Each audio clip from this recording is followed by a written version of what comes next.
I remember feeling frustrated, thinking this could most definitely still happen today. How do you hope people change the way that they digest information, whether that's from the media or just from stereotypes in general? The fact that you were feeling this could happen again is very apropos. A star-studded event here at the Abbey in West Hollywood. Celebrities from Billy Crystal to Barbara Streisand, Thelma Houston, all expected to be here this evening. But I think a lot of people wonder, how much does a celebrity endorsement actually impact votes? And interestingly, the history and research really shows that it really doesn't. What it does do is this, right? It raises money. It brings a lot of awareness to a cause. A lot of people willing to pay big dollars to be at an event where a celebrity will also be attending. But when it comes to actually influencing them to vote for a particular candidate, history shows that really doesn't usually happen, but it's very rare when it does. And you can go back to 2008, of course, when Oprah endorsed Obama.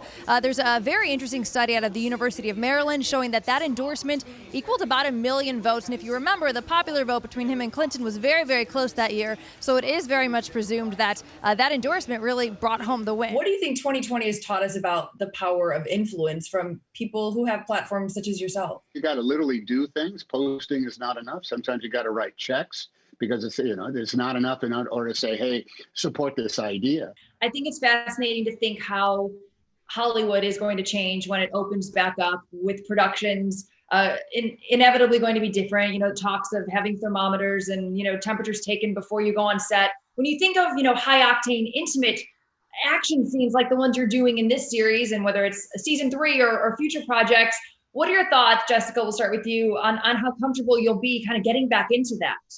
I think there's going to probably be a very lengthy document and training on how Hollywood is going to operate. People watching right now who feel like this is not possible for them, they're not this enough, or they're not that enough, they have a disability. What do you want to say to them right now? People who want to be where you are, but they don't think they can. Most people could make it, but they don't want to think. But stay in school and study hard. Oscar nominations were announced at the crack of dawn, and yes, there were surprises, snubs, all of that, the usual suspects. But there are 3 numbers in particular that stood out to us we want to talk about tonight. Okay, we're going to start with the number 11. That's how many Oscar nominations Joker got, leading the group. Noms include Best Actor for Joaquin Phoenix, Best Director for Todd Phillips, Best Picture, as well as achievement in makeup, editing, and music. The next number we want to focus in on tonight is 0. Yeah, that's right, with no nominations, right? The ones that have no nominations, well, they're being talked about just as much today as those who got them. Now, there were no women directed, not one, in the director category, which is a big deal, you guys, given so many critically acclaimed movies were directed this year by women. And lastly, 6. Now, that is the number of nominations the film Parasite got. Now, this is a film about a rich family and a poor family whose lives become intertwined. We spoke with the director and writer of the film, Bong Joon-ho, who she was just talking about. He's in LA now for award season the entire month, and he's been loving watching the way Parasite really is breaking barriers and making people not afraid of what he calls the 1-inch tall barriers of, the subtitles at the bottom of the screen. Listen. Is this a change that we're seeing, more people supporting foreign language films and not being afraid of the subtitles? Do you think that's another change we're seeing? He told me that with streaming services and social media, all the borderlines between countries and continents are diminishing. We see a lot of people in front of the camera using their platforms to affect change, right? But some faces you might not recognize also leave marks on their communities, such as powerful producers like Scott Budnick, who executive produced the 3 Hangover movies. But he left all that success behind to find fulfillment and start his own nonprofit to help transition and keep young people out of prison. Here is his passion project. You may not expect an A-list Hollywood movie producer to spend his Saturday outside the California State Prison, but Scott Budnick is waiting for a man he knows well to be released after 18 years behind bars. Today's gonna be the first morning I've ever seen him as a free person. I've only known him as someone who's incarcerated. The path that led Scott to this moment outside this prison is transformational. Rough night. He executive produced the 3 Hangover movies, with the first being the highest grossing R-rated comedy of all time in the U.S. But after a 16-year run in Hollywood, a sense of purpose was missing.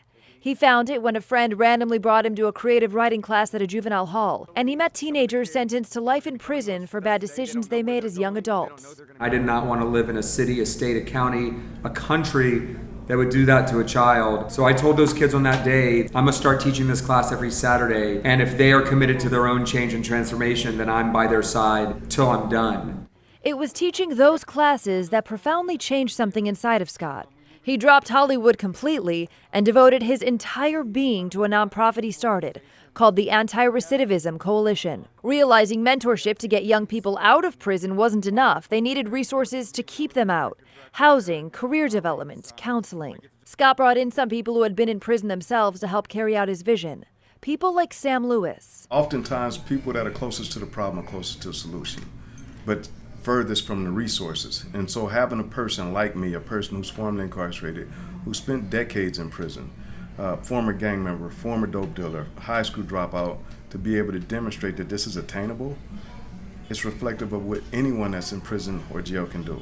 ARC helps bridge the gap between leaving prison and transitioning into the real world. It's impacted 19 different laws in California. A group of laws that affected 26,000 young people in prison in California. Scott had a conviction he could help get deserving people out of prison and become contributing members of society. Deserving people like Jensen Ramos, who Scott's waiting for. So normally we just wait over here. As the ARC team arrives, so does Jensen's family. He and his wife were together since middle school, and they even got married when he was in prison. Jensen was serving a life sentence for attempted murder when he was involved in gang activity at age 17. While the world may see a criminal, Scott saw a man with a troubled past who made poor choices at a young age and transformed in prison, even going on to lead the prison dog training program. Visiting and mentoring Jensen all these years while he's been behind bars, Scott now waits at the prison gates for the first glimpse of Jensen as a free man. It's moments like these that Scott left Hollywood for. And yes, his nonprofit has changed countless lives. But while in his heart he's a humanitarian, at his core, he's a storyteller. And his personal plot twisted once again. He combined both passions to truly make his biggest impact.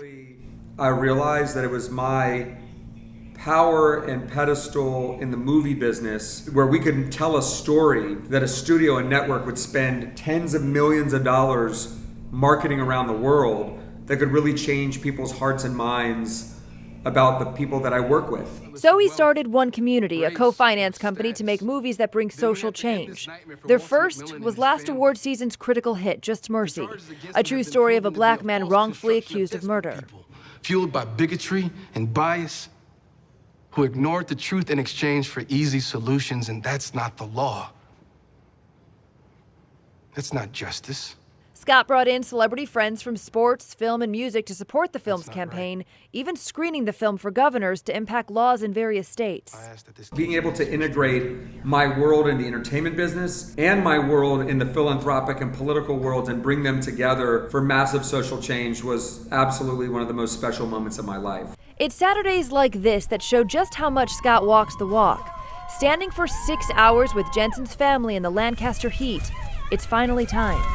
After 18 years in prison and a decade of Scott and other civil rights activists advocating for Jensen's release, which culminated in Governor Newsom commuting his sentence, a changed man is finally free. All him. Like, man, he fought for me and people like me, and 10 years ago I thought I wasn't gonna go home and I thought I was gonna die in prison. That ain't for you right there. You're never gonna see that again unless you're walking in a suit. 50 years from now, I hope everybody who's should be home and have made this type of transformation should be home. This doesn't make anybody better. They make themselves better if they choose, but this type of system doesn't make people better. This is what gives me kind of my oxygen to keep going. This is what brings value and purpose. It makes me a better husband. It makes me a better father. Like my time on earth is worth something. And when he can help transformation lead to second chances, it's better than any Hollywood ending. Wow, that is a good guy. I know you spent a lot of time working on this story from headquarters to the prison. What was your big takeaway on this? Listen, as you just saw as evidence in the story, Scott played a huge role, right, in Jensen's release. So I thought on Freedom Day, right, when Jensen walked up the bus, Scott would be one of the first people to go there and give him a hug. But it was family members, friends, everybody. And very apropos to his career being behind the scenes in Hollywood, Scott just kind of, stepped back and watched it all. And despite the fact that he played such a huge role in Freedom Day for Jensen. He's a man with a huge heart, but clearly Scott doesn't want credit, doesn't take credit for any of this.